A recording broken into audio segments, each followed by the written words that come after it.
Hér kemur þriðji hlutinn af 6. kaflanum úr mannslíkamanum.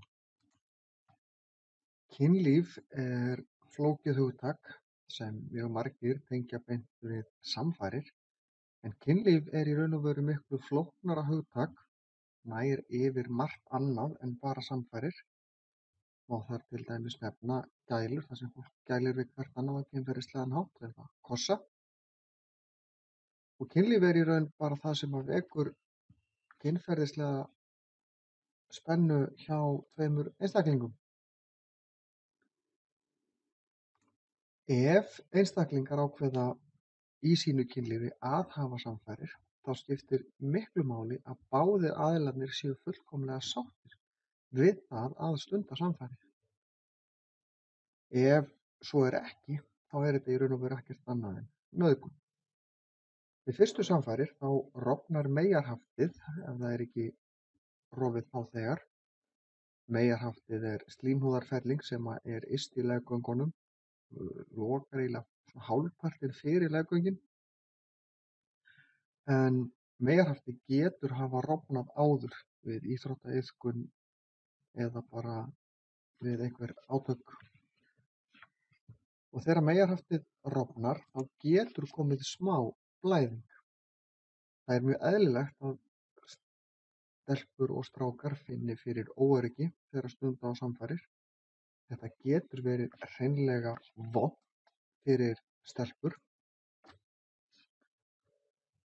Það er ekki bara af því að meyjarhaftið rofnar, það er líka vegna þess að leggöngin er ekki alveg kannski tilbúin í þetta. Þetta skiptir máli að forleggurinn sé nægilega langur þannig að leggöngin séu orðið nógu sleip og eins eru vöðvar sem þurfa að slaka á. Ef það er ekki eins og það á að vera, þá er þetta hreinlega vont fyrir stelpuna. Í fyrsta skipti sem fólk stundar kynlíf þá fylgir því mikil spenna, það fylgir því líka ótti við ýmislegt. Stelpurnar eru hræddar við þetta verði vont, strákarnir eru hræddir við að fá það á snemma til dæmis eða hreinlega geta ekki klárað.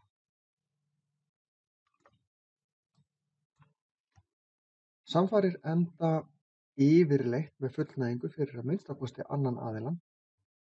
En fullnæging er svona spennu og sælutilfinning sem fer allan líkamann. Við sjáum hérna mynd af samförum, við sjáum hérna getnaðarlim í fullri reisn inn í leggöngum. Þetta hér er sem sagt konan og hér er kallinn, sjáum punginn á honum hér. Þetta er nú bara teikning sem er látin líta út fyrir að vera eins og röntgenmynd. En við sjáum afstöðu hlutana nokkuð vel hérna. Það er ekki þannig að konur fái alltaf fullnægingu við samfarir, nema þá sérstaklega snípurinn sé örvaður sérstaklega. Karlar eiga auðveldara með að fá fullnægingu, en það er þó ekki sjálfgefið að karlar fái fullnægingu við samfarir. Konur hins vegar geta fengið margfaldar fullnægingar, það er að segja margar fullnægingar í röð. Það er svolítið snúnara fyrir karlmenn. Við fullnægingu hjá karlmönnum þá það er talað með fái sáðlát, þá sprautast út sæði sem er sáðvökvi sem kemur úr blöðrum utan á blöðruárskirtlinum og sáðfrumur úr eistunum. Og sáðvökvin, eða sæðið réttara sagt sem kemur út, þetta er svona fyllir eina teskeiðið og svo. Í þessu geta verið 300 milljónir sáðfrumur, eða jafnvel meira. Það kemur líka smá vökvi út á undan sem er svona til þess að hreinsa þvagrásinna áður en sæðið kemur. Það getur innihaldið sáðfrumur. Þannig að fyrir strákinn ætla að taka typpið út áður en hann fær það til þess að koma í veg fyrir að stelpan verði ólétt. Það virkar ekki því að það geta komið út sáðfrumur áður en strákurinn raunverulega fær það.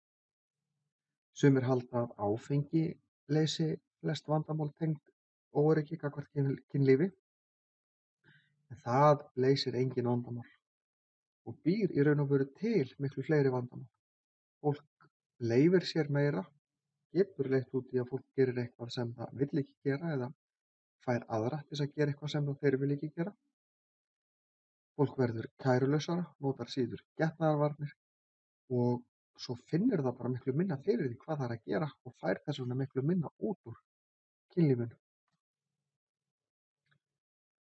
Margir fá fyrstu hugmyndir kynlíf úr klámi. Klám er mun aðgengilegra og algengara heldur en flestir fullorðnir halda. Það er mjög auðvelt að leita sér að klámefni á netinu ef það er það sem menn ætla sér að gera og svona fyrir ykkur foreldrana þá eru yfirgnæfandi líkur á að börnin ykkar hafi séð klám á netinu og jafnvel séu að skoða klám reglulega. Þarna skiptir máli að þið séuð að fylgjast með hvernig þau nota netið. Klám og kynlíf eiga svona alla jafna lítið sameiginlegt því að klámið sýnir mjög ranga mynd af kynlífi. Í klámi þá skiptir karlinn öllu máli. Klámið snýst í raun og veru í kringum karlinn og konurnar ekki til neins nema til þess að uppfylla þarfir karlmannanna. Svona er kynlíf ekki. Svona á kynlíf alls ekki að vera. Þegar kynlíf er jafnt fyrir báða aðila. Í tónlistarmyndböndum er líka sýnd oft mjög skokk mynd af hlutverkum kynjanna og hvað er eðlilegt í þessu.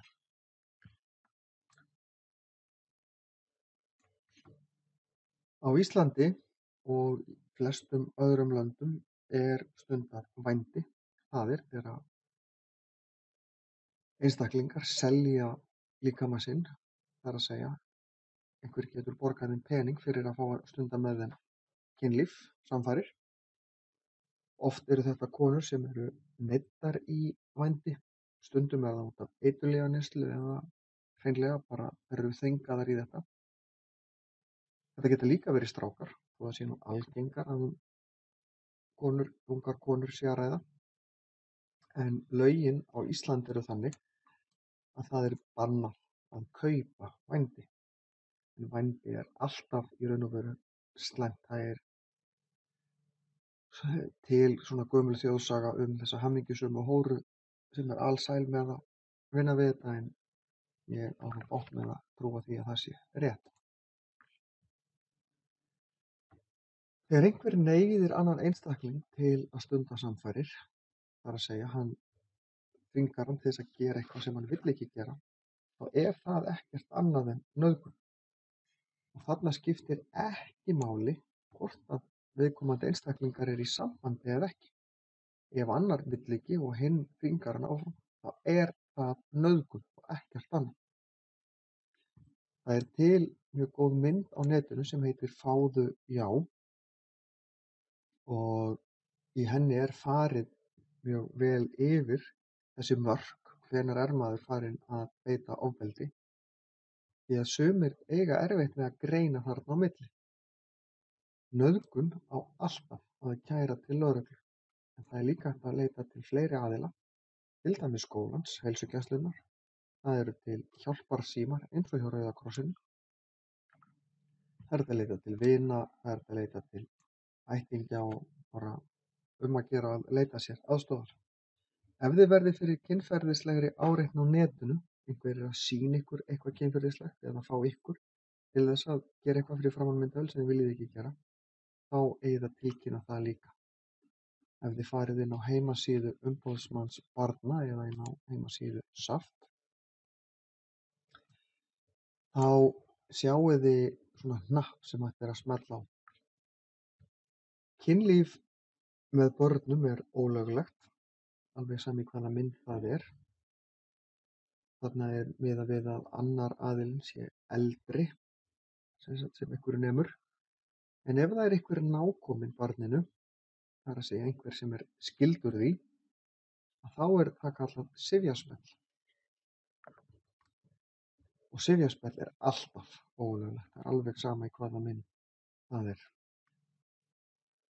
Sumir fullorðnir eru haldnir barnagirnd, yfirleitt karlmenn, en það þýðir að þeir hafa kynferðislegan áhuga á börn. Ef maður hefur grun eitthvað í þá veruna, eða einhver sé að misnota börn, þá á maður alltaf að tilkynna það, helst til lögreglu eða til einhver sem getur aðstofað mann við það að tilkynna það til lögreglu.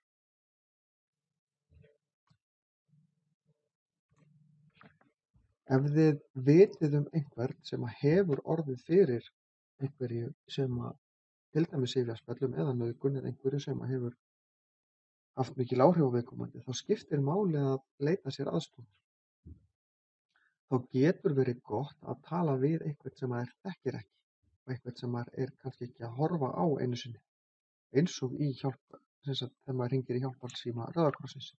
Þau segja ekkert frá, þau vita ekki endilega við hvernig þau eru að tala og það er mjög gott að fá að útskýra hlutina hvernig manni líður og þau geta bent manni á hvert maður getur leitað til þess að leita sér frekari hjálpar.